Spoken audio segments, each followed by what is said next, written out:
Sudhir Mungantiwar also in the front row. They will be witnessing the ceremony here, and in another few minutes, once the governor arrives, the ceremony would start. But this has been a story of several twists and tales, and now two swearing in ceremonies, and in all likelihood we can say now that Devendra Fadnavis would be sworn in, because he's sitting right next to Eknath Shinde here, the duo. In the afternoon I had put out a tweet saying that the duo would be sworn in as a chief minister and deputy chief minister, with little idea that when Devendra Fadnavis said that only the chief minister would be sworn in, we had no idea that even there would be a deputy chief minister that would be sworn in at the last moment, And what we've been also told, Rajiv, Devendra Fadnavis in the last half an hour before arriving at the Raj Bhavan had a word with his party seniors. There have been some reservations from his supporters, not from Devendra Fadnavis.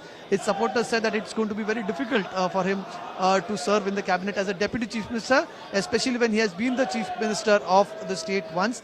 But in an important state like Maharashtra, you just cannot allow a free hand to somebody who has been the who's the chief minister, not from your party. So the BJP also wants to keep that control.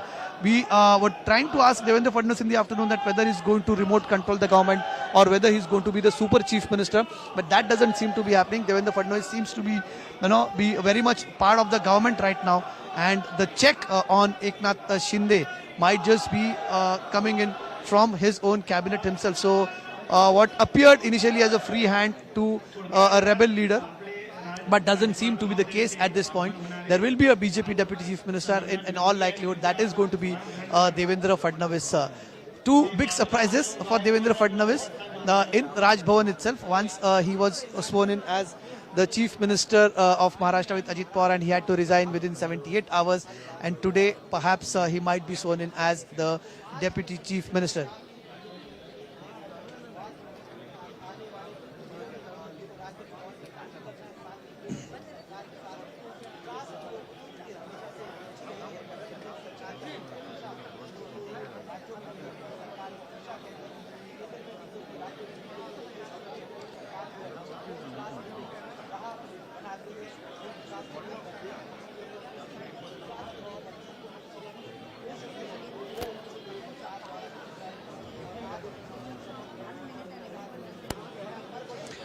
Indeed, Rajiv, there are two theories. I've been trying to, get in a word from leaders here who have come for the swearing in. And yes, many of them believe that this is not going to go down well with Devendra Fadnavis, as I mentioned earlier, because he has served as the chief minister of Maharashtra, and coming back as the deputy chief minister, serving as a deputy of Eknath Shinde, it's certainly going to be seen as demotion. And that is perhaps what we are gathering is what he spoke to his party bosses in Delhi after that press conference.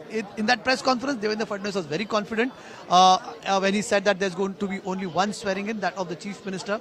Till last 10-15 minutes, we saw just two chairs here and the backdrop that was put in of just the chief minister designate. That has been removed now. So it has also caught Devendra Fadnavis by surprise. But the buzz that I heard from some leaders that we were speaking to, that there could be two reasons. One, to keep a check on Eknath Shinde is one. And second, that is perhaps the most interesting one that I heard, that there could be, some theory in the party within the party that may not want, Devendra Fadnavis to be seen as a strong man who toppled one government and brought in a chief minister, or brought himself back as a chief minister. In a way, that sounds to be a party internal party conspiracy theory, though. But some BJP leaders present here also, in whispers, they say that this would be to keep Devendra Fadnavis also in check, not just keeping Eknath Shinde in check, but also keeping now updating. Let me give you an update. The governor is all set to arrive here. We see the person, two people holding the typical Maharashtrian tutari, which will be blown. That instrument, a wind instrument that is blown in every Marathi function of grand scale. That was perhaps, it was used to be played earlier during the Rajas and Maharajas of Maharashtra, the Sanstaniks of Maharashtra. So a tutari would be blown when the governor arrives, and then Eknath Sambhaji Shinde and perhaps Devendra Fadnavis will be called on the stage to take oath. But it's just about a few minutes from now when the governor arrives. Immediately the national anthem would be played, and once the national anthem is played, the officer in charge would seek permission from the governor to start the oath taking ceremony. And now the stage is being cleared. Everyone on the stage, apart from the ones who are required, have been asked to clear the stage, so that in a way signals that the governor would be arriving anytime soon and the ceremony would be starting. Governor Bhagat Singh Koshari, he has witnessed, and here he is, the man of the moment here. Bhagat Singh Koshari arrives here for the swearing in ceremony of the Chief Minister of Maharashtra.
माननीय राज्यपाल महोदय,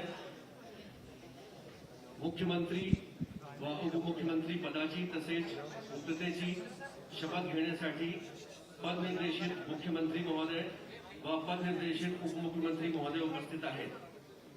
त्यांना आपणासमोर शपथ घेण्याची परवानगी असावी. सर्वप्रथम माननीय पदनिर्देशित मुख्यमंत्री श्री एकनाथ संभाजी शिंदे.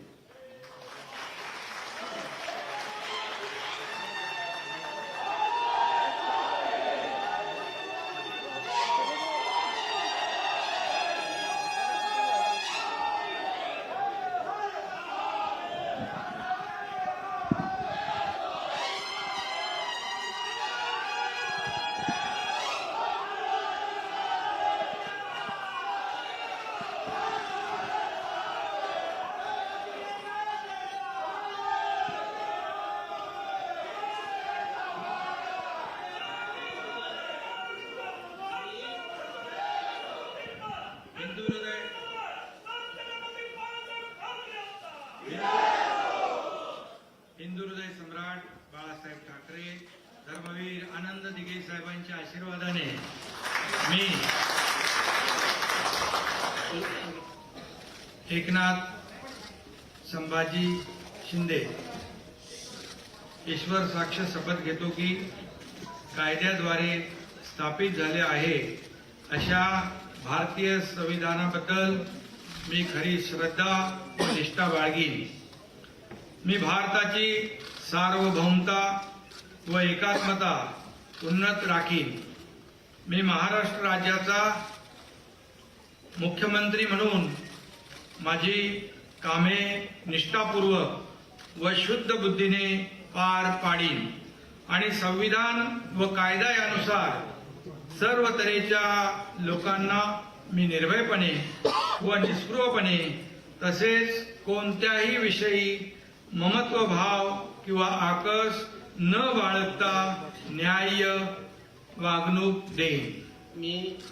मी एकनाथ संभाजी शिंदे ईश्वर साक्ष शपथ घेतो की महाराष्ट्र राज्याचा मुख्यमंत्री म्हणून माझ्या विचारार्थ आणली जाईल किंवा मला ज्ञात होईल अशी कोणतीही बाब असा मुख्यमंत्री म्हणून माझी कामे यथायोग्य पार पाडण्यासाठी आवश्यक असेल ते खेरीज करून एरवी कोणत्याही व्यक्तीला किंवा व्यक्तींना प्रत्यक्षपणे व अप्रत्यक्षपणे कळवणार नाही किंवा त्यांच्याकडे उघड करणार नाही. धन्यवाद. जय हिंद, जय महाराष्ट्र.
आता माननीय पदनिर्देशित उपमुख्यमंत्री महोदय श्री देवेंद्र गंगाधरराव फडणवीस.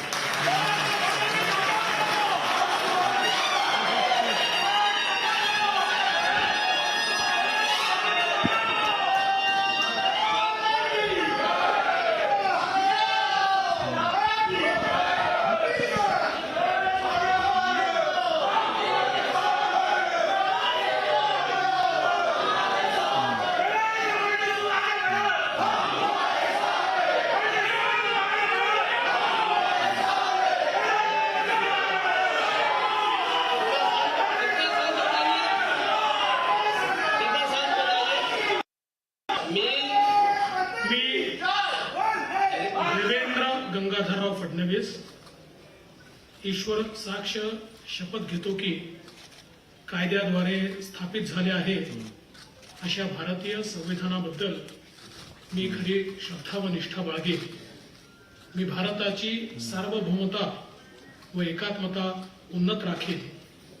मी महाराष्ट्र राज्याचा उपमुख्यमंत्री म्हणून माझी कामे निष्ठापूर्वक व शुद्ध बुद्धीने पार पाडीन आणि संविधान व कायदा यानुसार सर्व तऱ्हेच्या लोकांना मी निर्भयपणे व निस्पृहपणे तसेच कोणाच्याही विषयी ममत्व भाव किंवा आकस न बाळगता न्याय वागणूक देईन.